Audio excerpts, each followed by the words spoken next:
Hey, what is going on, everybody? Well, I should say almost good morning here. It's Fight Club 215. My name is Paul Spencer. On the other side, you may got Pat from Mambler here, aka the Gobbler, and of course from what is that? I'm sorry, Steve. It's early. Combat Eagles. There you Combat go. Eagles. There you go, man. I appreciate it. Steve. Thanks for hopping on, guys. You're watching Fight Club 215. Hey, man, listen, we're going to recap 282 here. I mean, we lost two big fights, of course, on the card, so to me, it was like an undercard. I don't know what you guys think, but Steve, I'll go with you. What did you think of this, being an undercard, losing two fights? Listen, you don't ever plan on losing, two big fights on a card. It happens. Once you've already gone and UFC's already put the wheels in motion that it was a pay-per-view, they weren't going to stop the production machine. So it gets a little lackluster, but it's one of these things when you look at tonight, it's one of these things where the athletic commission, the referees, the judges did absolutely the fans and fighters no favors tonight. You won yourself absolutely no fans with your casuals. You probably lost yourself a handful, and you probably pissed off a lot of your hardcore fans. And it's not necessarily the UFC's fault per se, but the way the cosmic gods work when it comes to combat sports, they just put a big FU on the fans for tonight. It's a rough one, man. It's just one of these ones. As somebody who follows combat sports as a whole, I was just watching. Dunphy was like, the MMA is the worst sport ever. Like, come on. I'm like, first off, UFC isn't a sport, it's MMA, but it's all right, Dunphy. We still love you, brother. Exactly. I mean, you lose a lot of this firepower, and then like when you're having the situation that the UFC's had over the past 4 or 5 years, where a lot of the stars are leaving, some of the stars that they've built up are kind of fading out. They're becoming irrelevant. So you're having this grab. They're trying to find anybody, and that's what I personally think what we've seen happen this week with the media, with Paddy Pimblett and Dana White. He's trying to find himself his new golden boy. It's not happening. And then we even seen it as a fact of what we just seen happen tonight. He isn't. He isn't the chosen one. He almost gets beat by a 145-pounder tonight. Stop playing with me, dude. Paddy Pimblett ain't nothing. Stop playing with me. Well, the internet can do miracles for you, brother. The internet can do images for you, name, man. That's pretty much what I see as well. But just like you said, this card here, if you're a casual viewer checking in for the first time, it's like, well, I'm never going to check into a UFC event again after seeing what I saw tonight. Very simple, but just like you said, losing fighters, man. We've seen it in the championship fight. Well, I don't want to call it a championship fight. I want to call it a fight tonight, a fight. Let's put it that way. But you even heard one of the fighters at the end of the fight say, I don't even know I'm going to come back to the UFC after what just fucking happened tonight. You know what I mean? Like, if we can't get it, we get it twisted here and we can't get the outcome right, why should I be here?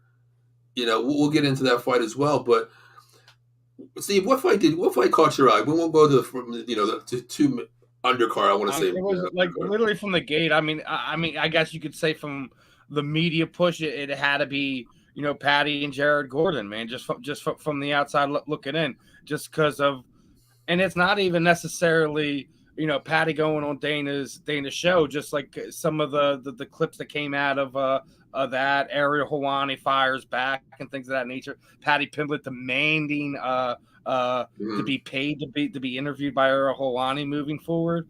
Bad move.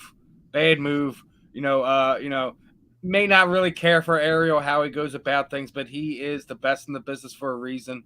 Mm-hmm. When you want to go on a public platform and basically demand Ariel pay you for his time, that doesn't play well with anyone. Because I'll say it on this one, we can open that can of worms, can't we? All right, so I want to go cover your fight. I want the fighters to cover my airfare. I want the UFC like we can play that game. Yeah, but that's not how media works. That's not how this process works between journalist and athlete. It's not how it works. Exactly. Let's go look at the greatest interviewers of the last 100 years. How many interviews did they probably pay for? Maybe a handful. Maybe. Mm-hmm. True. Paddy Pimblett asking for money, and it's not even. This is a new thing too, bro. Because I'll tell you this much right now: guy just got signed to the UFC. Asked me for $100 for an interview. Who was this? I don't even want to know. I'm not naming names. I'm not throwing dude out there like that. I could name names, but he hasn't had his fight yet. asked me for $100. So I said, listen, I've interviewed promotional CEOs. I've interviewed, UFC legends. I've interviewed MLB Hall of Famers, NFL Hall of Famers. Never paid a cent. Mm-hmm. So gonna have to pass on you on this one, brother. Wish you the best in the fight in the future and everything like that. No response. I hear you. I guess this is the culture they're bringing in because I guess we get paid this great amount of money to do this a lot on our free time. Gotcha. I hear you. Well, in my opinion, from the outside looking in, that became the big thing to watch because what Dana did and Patty did, what Ariel did, how everything kind of spun out. When you were looking on the outside looking in, that's what everyone was looking at. They were looking at this fight, and oh man, did the MMA gods leave us with a cliffhanger? Yeah, I mean. Listen, we'll talk about 2 or 3 fights here. I mean, let me ask you real quick. I know you're a diehard fan. I watch it, as much. But let me ask you this real quick. Let's start here. We got to talk about the Philly thing. We're from the 215 area. It's a tough one to swallow, man. My man Chris Daukaus was going in there against Rosenstruck, and he was on a 3-fight losing streak, I think, before this one. Exactly. A 3-fight stoppage streak as well. Mm-hmm. And unfortunately for my man, the former Philly cop Chris Daukaus, it wasn't a good night, man. Rosenstruck did his thing, wound up putting Chris away again. When I turned this fight on, I'm like, all right, this has got to be it. I'm here. I'm watching the Philly boys. Time to put his business in. Man, it didn't last long, man. What is it, like 35 seconds here? It's a funny thing with heavyweights, man. Them gloves, it's nothing. We always say that term, that we coined that term, puncher's chance. Well, this dude right up from the jump, it was just an attack mode, and it was something I've never seen from this guy. I just don't know what clicked in his head. Like, he's seen a cop or something. I think people smell blood in the water with Chris right now. I think he's a little unsure of his striking right now. Mm-hmm. And I think I don't know if it's showing up on tape or something. I just feel like a lot of people are starting to go after Chris where they weren't really doing that early on in the beginning of his run, where Chris was able to kind of knock some dudes out, put people away. Mm-hmm. We ain't really seeing that too much anymore right now. So, well, let me ask you, where does our boy go from here, man? It's rough, man. I hope he's still in. I still hope he's under contract and doesn't get cut after this. Exactly. What I'm really hoping. Exactly. I really like to see him, get put a couple wins together. Mm-hmm. I agree with that. Get back in that win column, see what happens. I agree. I mean, there was really not much to talk about with that fight. But arguably, he's top 2 or 3 heavyweights in the tri-state area for the longest time. Right. I mean, it's rough when you go and make that jump to the UFC, and sometimes you figure out the regional scene isn't always the kind of greatest place for heavyweights, especially if you kind of stay in one place. You got to travel around and find out where you're at, where you're at, where you have to prove on things like that. Those are things you could probably sit there and say Chris may or may not have done. But I think he has, because he branched out. He started the when Dwayne Ludwig was expanding his whole striking system. Chris was one of those guys that adopted the bank system and things of that nature. So we know Chris has done the proper things. It's rough sometimes. You're like we talk about MMA. It's peaks and valleys, man. And unfortunately, Chris is in the middle of a fall in the valley right now. The question is can he get a grip on it? Can he turn it back around and figure out what he needs to do to get back to his winning ways? Not just in the sense to get off the snide, but you don't want to be eventually turn into that guy that he just wasn't good enough to cut it in the UFC. I don't want to hear that. Yeah, I agree with you 100%. I mean, I just don't know where he goes from here. I mean, I was hyped. It is rough. Like, he's in a rough spot where you don't know if he's going to get cut. What happens if he does get cut? Does he go to Bellator? Does he wind up finding something else? And I don't know anymore. It seems like every MMA fighter that gets cut, it gets rumored right into bare knuckle boxing. So there's the question. Yeah, it's very true. Very true. See him do something like that. Yeah, it's very true. I mean, other than outside the ring of what's going to happen to the fighters here, there wasn't much to talk about that fight. Honestly, I mean, 38 seconds, I believe. We're talking, in and out, done deal. But hey, let's get into this fight here. Let's talk about this one real quick. What'd you see with this one, Steve? I'll start with you first. Till and Duplessis, man. Darren Till has no luck, man. No Definitely. luck. Blows his knee out again. He's another one who, 2-3 years ago we were talking so highly of this guy. Yes. Yeah. Yeah. And then he just falls off the face of the planet. Has a rough loss, Everyone remember Mama Woodley, consoling him after the big loss and things like that. So Darren Till has a thing. The question is, we were literally just talking about it. He's probably on his way out because this is what another lackluster performance for him. I believe the contract's up as well. Yeah, I tell you what, Steve, during this fight, I say within a year we'll see Darren Till with no gloves. Probably. I mean, during this fight, Steve, watching this fight, man, my face started hurting. I've never seen a fight where I've seen 100 straight rights, right to the face, and then back that up with about 50 rights with the left hand, all I'm talking like a chain here. I've never seen something like that, man. It was just like, but I do give him credit. He did maintain that. He fought through it. But man, I don't know, man. I agree with you. I don't know where this guy's going to go because I just don't see this. Now I'm sitting there saying, like, someone was like, "Oh, let him fight Jake Paul." I'm like, why does Jake Paul got to fight another UFC welterweight? Why we got to do this again? Exactly. Yeah. Again, exactly. I'm sick of hearing that conversation too. Mm-hmm. Jake Paul needs to fight legitimate 205ers. A boxer, exactly. Mm-hmm. That are either boxers or even if he does want to go another MMA guy. Yeah. Like at least fight a 205 or someone in your weight class.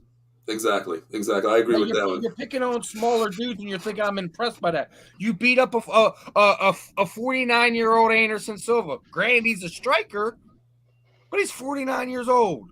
Yeah. Why are you picking up on the MMA senior community, man? Stop playing with me.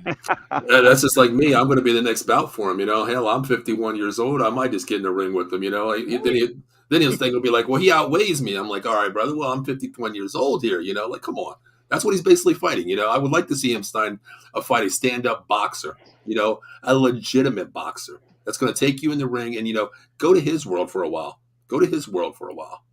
I still think the biggest thing that no one's talked about this week is the whole James Krause thing. You want to get into that? We can talk about it a little bit. Man, I was talking to Mike Jackson about it, and he was real close to the situation. Anyone who knows who Mike Jackson is, mm-hmm. he's the guy that beat up CM Punk. Mm-hmm. He did have a UFC fight a few months ago, cracked half his face, and me and him were joking out he wasn't able to eat any meats for Thanksgiving. Mm-hmm. I'm like, how'd you pull that one off, man? But getting back to it, he was talking about some of the things. He's like, listen. He's like, I think the biggest mistake that James did was going public with a lot of the stuff. Mm-hmm. That's what got him in the biggest trouble. He's like, I can't sit there and fathom the idea of these guys being involved in a situation like that. You put your ass on the line, you put your bodies on the line, you sacrifice X, Y, and Z to get on a 12-12 with the UFC and make almost nothing. Even if they did bet on that, what was that going to do for him? You ruin the kid's career? I don't think that. I think James was incredibly arrogant about how he was going about things. Way, way, way, way too open about it. Putting stuff on social media, things of that nature. Talking about how he's making all this money off of this. That's what got everyone involved. And I think, unfortunately, the fighters he was working with are basically sacrificial lambs to James fucking idiocy. Mm-hmm. It's the only way I can sit there and explain it. Do I think fighters fix fights? No. Do I think people had a betting advantage on some of them fights? Fuck yes. Mm-hmm. Mm-hmm. You know what I mean? When you know one of your guys got an injury, fuck yeah, I'm gonna bet against them. Well, let's go back to the last UFC fight. I'm drawing a blank. It's 2:00 in the morning. Shoulder injury. What was that fight, Steve? Shoulder popping out. Did you Dillashaw? Yeah, you remember that one? His career is over now. Exactly. Well, let's get back to, like you said, there's a clear advantage to the corner that's providing the fight. We knew his fight. He mentioned to DC that his shoulder's been popping out in training camp. We didn't hear about that. You know what I mean? Until it actually happened in the ring, I believe, when DC said it. He came out and said, "Oh yeah, he told me." He told me. Okay, well, here's my thing. I know the UFC's a business. I know these guys got money to like. There's a point in time where you need to shut it the f down. Not just for the betting side of things, the fighters' health, and the thing. Like if that's the case, and like this guy needs a fucking paycheck, you're a multi-billion-dollar company's 10 times the fuck over. Pay the guy his fucking show money. Yeah, exactly. I just don't want to hear fight. I just don't want to hear with fighter safety issues. We talk about in the NFL all the time. Player safety, right? How's it any different from combat sports? We know these guys are walking in there with a serious injury. It's not like, they're grown men. They sign. We know the result of that's going to be. I agree with that. This is not the most only on the sport promotion, the coaches, the commission. It's from top to bottom. You're all responsible for it. We sit there and crucify the NFL because they have fucking AstroTurf still. And we're sitting here in the fucking 21st century knowing what it does to players' bodies. Oh, but they can save money on this. You're all fucking billionaires. Stop playing with me. Yeah, it comes down to you're putting your life on the line. I mean, even with the weigh-ins as well. At some point in time, there has to be someone that steps in and protects the athlete regardless of money. Yeah, but we know that Steve's not going to happen because who's behind all this? In the UFC. We know that. It's not going to happen in boxing either. You got to look at the man filling his pockets. It's a totally different animal from the NFL versus the UFC versus the boxing committee, the WBO, the WBA. We already know that. A long ways away from this because like people are talking about a fighters union and things like that. We are so far away from that because no one wants to do everything it has to do to organize all the corruption that is involved in combat sports. I don't want to just talk about UFC or MMA or anything like that. The stuff that we're talking about now is something we could talk about across the board. Boxing, kickboxing, Muay Thai, bare knuckle boxing. We can talk about this across the board. Yeah. There's somebody that could be bought anywhere along the line. Oh, of course. This is the right sport. This is the right avenue. I want to say genre, pretty much right here is what we're talking about. But let's get back into it. Let's talk about your fight right here. I mean, man, my man, Paddy Pimblett, had to go in there against the realest G in MMA. Literally died twice before he even stepped in a cage. Yeah. Eric Gordon is one of the greatest stories in combat sports, man. The greatest story of redemption you could ever have. There's nothing you could do to that guy inside of a cage that is gonna rattle him. So perfect fight for him. Goes up to 55 and fights the pitbull-headed punk, and that's what I'm calling him from now on. Because listen, I'm gonna go back to it. You sit there and prop yourself up like, oh, I need X amount for X interview. Yeah, you lost me, dude. You lost a lot of the people in the United States. You might still have loyal fans in your backyard. You just lost a whole lot of fans over here on that nonsense. Now let's get into this fight. Well, real quick, Steve, before we get into the fight, go ahead, brother. Before we get into the fight, I want to ask you something. I'm gonna play catch-22 on the other side. I agree with what you're saying, but let's put it on Paddy's side. He's a YouTube guy. He's a sensation guy. He's like that Logan character that we all talk about, that Jake character we talk about.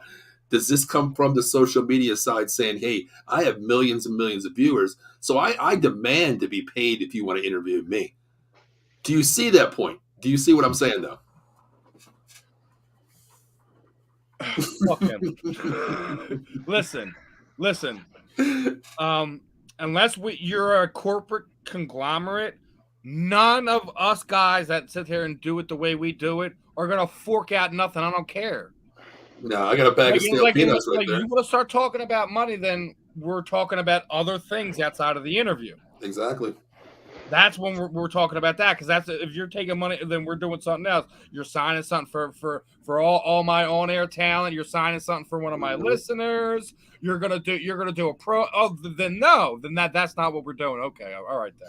Yeah, you're going. If I'm going to pay you, number one, you're going to talk about the topics that we want to talk about here. Number two, you're going to give me a little venture right there. Man, and number three, hey, this is Paddy the Batty from Out of the Box Sports Network. Yeah. Exactly. You're going to give me a shout out, number one. Exactly. You're going to say this is Paddy the Batty. Like I was sitting there talking to a couple people about this. Like, I don't care if it's Conor McGregor. Like, he's one of the biggest draws in the sport, so you're going to give views on that. I'm still not playing it, dude. Sure. All right. Well, I'm glad I heard about that. Let's get into this fight, man. What did you see? I know you. I know you. You know, All right, before so the when we're gonna agreement, you get said into we this got fight, robbed here. Jared Gordon did exactly what I thought he was gonna do: give Exactly. Patty a push. And what I mean by that is he tested that boy beyond his limits. And thank God he had some friends cage side, because if not, Patty Pimblett would have had the biggest downfall of a star rising that we've probably seen in the last 10 years.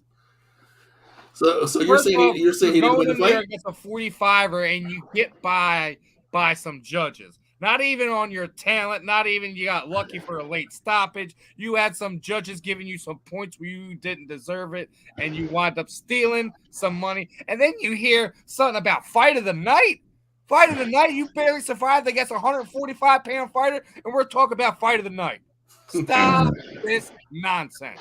I hear you. And first and foremost, and as I'm putting Patty down, big ups to Jared Gordon, man. Big ups to Jared Gordon, man. He's one of these guys that doesn't get a break no matter where he goes. He always gets tough fights. Life has been tough on him. You know, everything of that nature. We already heard Jared's story. But big So, up to Jared, man. You know, he gets a not a solid win, but a memorable fight. Doesn't get that win money and anything like that, but he's gonna get it where it counts, because I think he's won himself a lot more fans tonight. The thing that Patty was probably banking on for tonight happened in Jared's favor in a loss. So big ups to Jared Gordon for like that. F the ring side judges for tonight for that fight, because you guys were no better than the three blind mice. But stop. I mean, just literally, like, I don't know. We talk about this so much over the past 10 years. What do we have to do to change the ref? And what do we have to do to change the judging?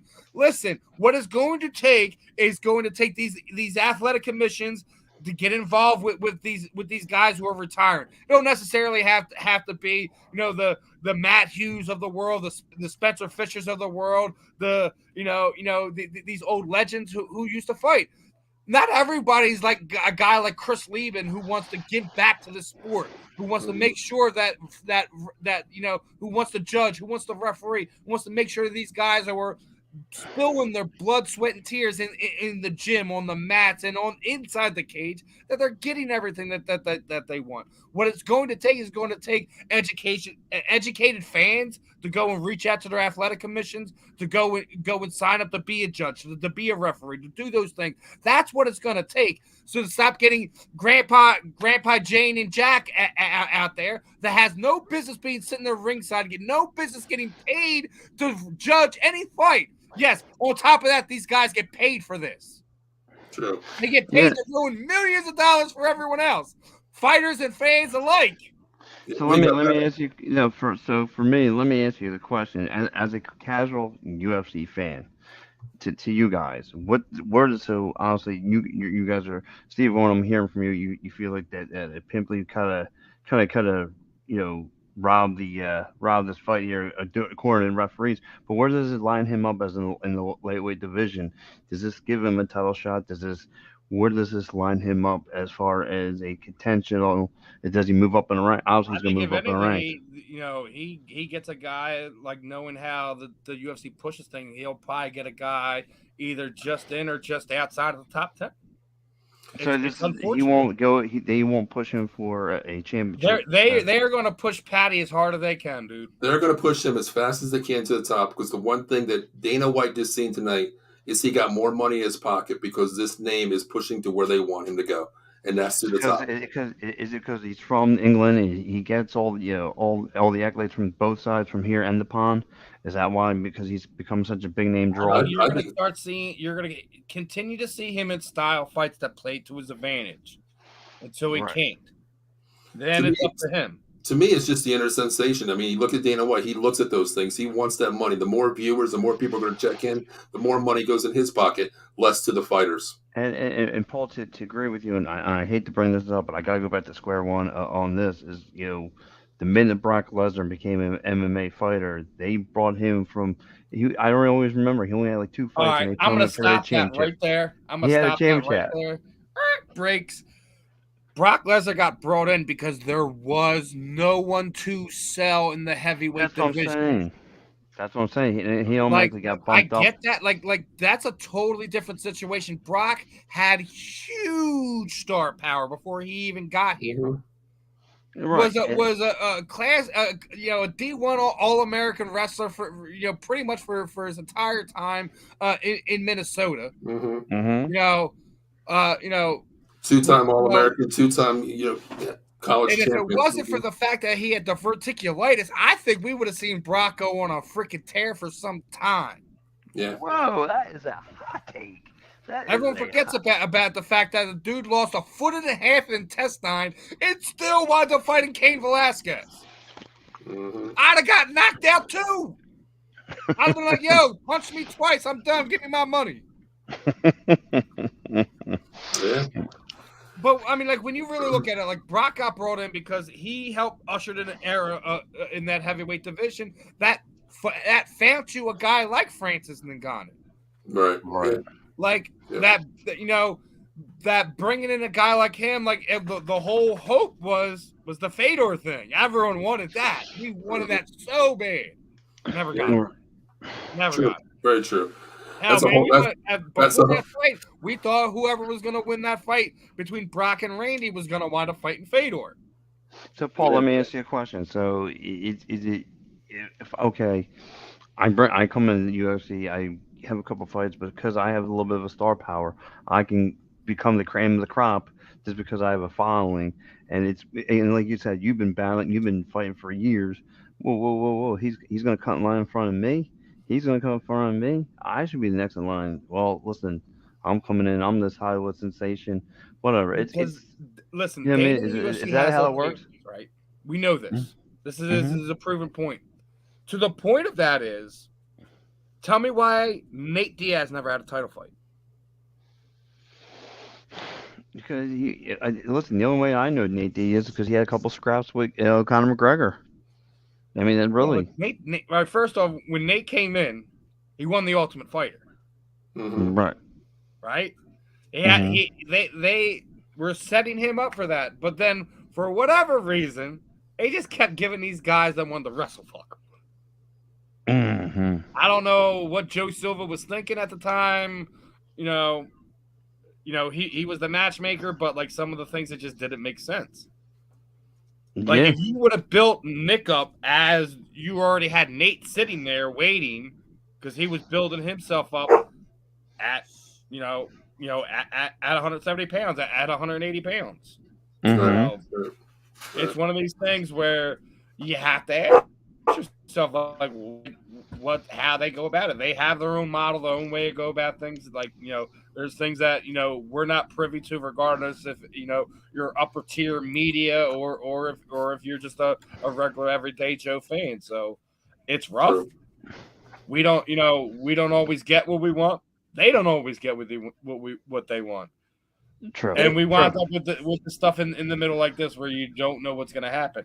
And then here, I think we got another 3 weeks before another big UFC fight, man.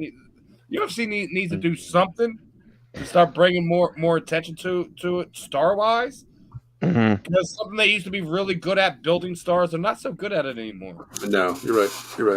Well, let's talk about them. I think that has to do with the fact that the Ultimate Fighter has not yielded a single star in almost 5 years. True.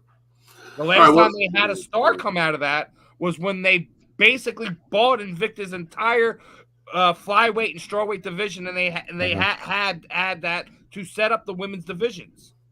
Those are the only times you wind up seeing stars being built, when they built the divisions. All right. Well, let's get into the last fight here before we get out of here. It's already 2:20. Bedtime for most of us here. Yeah, right. The normal people out there, they're already in bed. What are you talking about? We're definitely not normal. We're our UFC people. We're not normal, man. And this one, man. Well, let's talk about this. Look, the only thing I'm happy about here is no one saw this one coming, right? Listen. I hit 6 for 6 tonight on my parlay, so I was happy about that one. But here's the thing: I was very disappointed in this fight. Very disappointed. What I seen from the judges just tells me that the only way you can win unanimously is by knockout or submission anymore, man. It's very simple. Very simple. There's no consistency with the judging. There's not. There's none. Now I'm going to put this up. All right, we have some bad judges. How do they know? There is none. I still to this day wholeheartedly agree with that. What Dana and Joe Rogan has said. Put it on the freaking score on the jumbotron, so I know you're fucking me. Yes. Not only so I know you're fucking me, so I can adjust and go and try to make my fight. Now, here's the thing, Steve, before we go on to this. Judges, Mike Bell had it 48-47. Derek Clearly 48-46. Sal D'Amato 47-47 draw. Okay? Sal D'Amato should be banned from ever refereeing, judging a single combat sports event. Yeah. I agree. That's all I'm going to say about it. That's all I'm going to say. The rest of his life, as long as they want to pay him, but never, ever let him anywhere near a scoring table ever again. Now, Steve, I'm going to ask you real quick. Did you see a 10-8 round anywhere in there? No. Matter of fact, the only 10-8 round I saw wasn't even in that fight. No, I agree. No, listen, man, I get it. Like, dude, 10-8 round should be like fucking unicorns, man. You should have to be like this close. Like, literally, the ref should have to be hovering over you for you to get a 10-8 round. Like, I agree. It's so disturbing how so uneven scoring, judging, the whole thing when it comes to combat sports. I agree. And I think it all started because we used boxing's model. Who would have thought? Who would have thought a draw? I know, like, Paul, you said you had a parlay. I believe my cousin Eric he sent me a thing of screenshot his thing. He pretty much got everyone right except for the main event here from FanDuel. So look, again, who would have thought a draw? No, I mean, listen, I thought the fight. I mean, it was avoided on my end. It was an extra $75 up. I would have hit that one if we definitely know who won that fight. But it was voided in this bullcrap draw. But Steve, I'm going to ask you something. I'm going to put this in your court for about 2 minutes before we get out of here. Cut it there. Let me ask you two questions. A two-part question here. What is it going to take to get these bogus ass judges out of the committee and not be sanctioned? What is it going to take? Someone in the athletic commission that actually has the balls to sit there and say you can't do this anymore and let them go. True. So, will we ever as long as Mark Ratner is still sitting there, and he is another one I got a bone to pick on some other stuff. Mm-hmm. Because the corruption that goes on inside of our athletic commissions is beyond me. Regardless, we're talking about California, Nevada, PA, New Jersey, Maryland. I don't care. There's a little bit of corruption in all of it. And This is what we got to deal with. This is what grown men and women have to have their money played with by people who are incompetent in doing their jobs and still giving a check and sitting there and allow them to continue to do this. This is the world we live in. Here's my thing. We live in 2020. There is no accountability. True. Here's my thing. If I'm the commissioner of any kind of league out there, especially boxing and the sanctioned league, what I'm doing is just like you said. Let's put the scores up on Jumbotron, round by round. It's a 3-round fight. Hey, Paul, Steve, Pat, put your scorecard up there. You know what? This way, you can't leave it in the 5th round. If you're 2-2, you know what? You're tied. There's a lot of fights, Steve. We see it. Round 5, if you're up 3-1, you coast, man. You get body control. You lay on them. You got the victory. You're not going to get knocked out. Just like we've seen Edwards and Usman, man. Just something like that. Anything can happen. But I want to see round by round, the judges put their name up there, hold accountability when you screw up. Well, that's why they don't want to be lynched on the way going out. I agree. I mean, how many times have we seen they don't want these crowds to do what should be done. True. Hold them accountable because you won't. Somebody has to. And this is going to continue to be like this until somebody forces a change. No one wants to force the change. They want to keep the status quo. They want to keep everything in chaos. Just like it's just like what we deal with in life, political world, whatever. They want to keep us all in chaos. Well, just like the end of the fight tonight, we clearly Blackshaw came out and said raise his hand. He won the fight. That goes a long way when you get your ass kicked in a ring. The only thing I can say, I mean, it was a great fight. On both sides, I give him credit. My man's legs was demolished. They were jelly legs. They were definitely jelly. Both sides, both legs were jelly. Poor Glover, man. Poor Glover to Yeah, exactly, right? That's another story about that one. But, even for a fighter, him, dude. If I was him, I'd just walk away. I would too. I would too. But speaking of it, like when you fight, Steve, we're fighting, and you unanimously win this fight, and I know it. For me to go over there, and just say, raise his hand, he won the fight. That tells you something. That's a slap in the face to a lot of people out there. That's a real man. But that's not one that's gonna hide behind a judge. Oh well, the judge said I got it right. Okay, right. But that's 100% respect on his part. That's respect. That's what a real man does. Exactly. And you know what? If I'm that judge sitting there, like, man, I got a death warrant on me right now. Thinking about it after he said that, and I'm the one that cost you this fight. Like, come on, man. Now let me ask you real quick before we get out of here: do we run this back, or do we wait for the Glover, who's the winner of the Glover fight? What do we do? There's nothing we can do anymore. Just sit back and wait. Take our medicine and eat it. Dude, I've had these conversations before. I've had commission members on, and all things that. Listen, the only thing we can do is go and file for yourself to go be a judge or referee. Go look into what it takes at your commission. Go talk to your regulatory body guys and see what you got to do to get involved. The problem is hard. No one wants to go through what you have to go through to do it. Steve, let me ask you real quick. Where do you live at? You're in Jersey, right? Philly. What's that? You're in Philly? Okay. I thought you were down south somewhere, like Florida. Okay.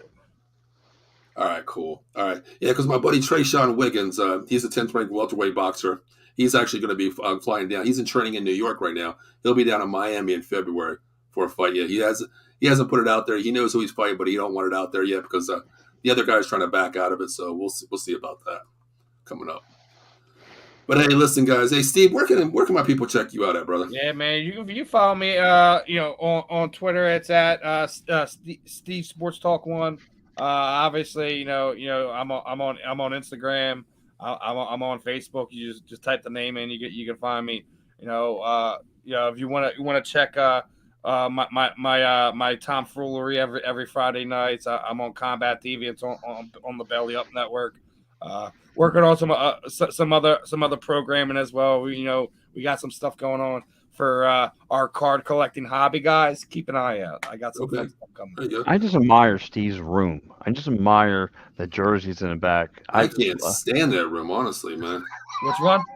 I can't stand that room, honestly. Look at that room, man. There's too much of that green crap in there, honestly. I like the Hal jersey up there. I like the Elliott. Oh yeah, I like it. I definitely. That's Schulte, bro. Oh, you got Schulte. Yeah, it's Schulte, Elliott, and Papali behind me. Schulte was a nasty fighter. No wonder you like combat sports. You got your Schulte there. Schulte was nasty. Schulte wanted really. I still got about 15 other jerseys. I gotta get fucking framed. Ooh, yeah, we're gonna have a jersey between you and the John. But yeah, listen.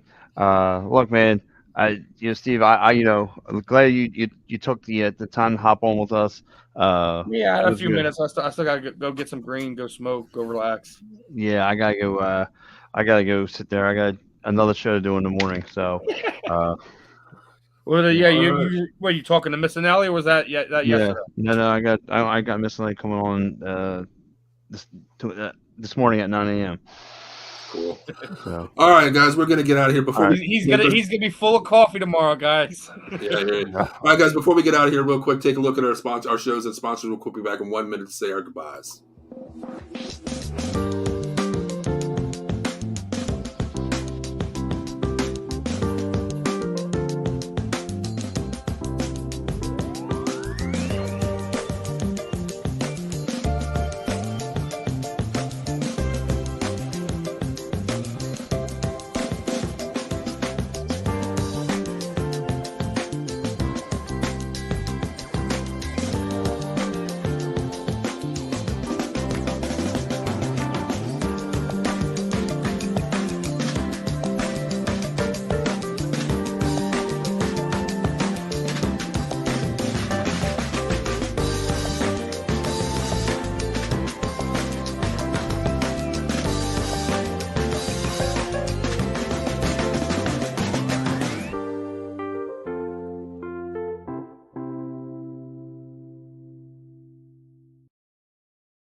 All right, everybody. Hey, listen, it's 2:30 in the morning. Thank you for tuning in. Make sure you check this out on Twitter, Facebook, YouTube, and It's early. What did I forget there? Facebook, Twitch, Twitter, and YouTube. I'm very sorry. Also, make sure you hit that subscribe button on all our platforms out there. Listen, for myself, thank you for tuning into the Fight Club 215. Myself, Paul Spencer, and my boy Pat Bernard, a.k.a. The Gobbler. Thank you for tuning in. We will see you next week. Same time, same place, but it's going to be Tuesday night, 10 p.m. We'll see you guys later. Have a great night.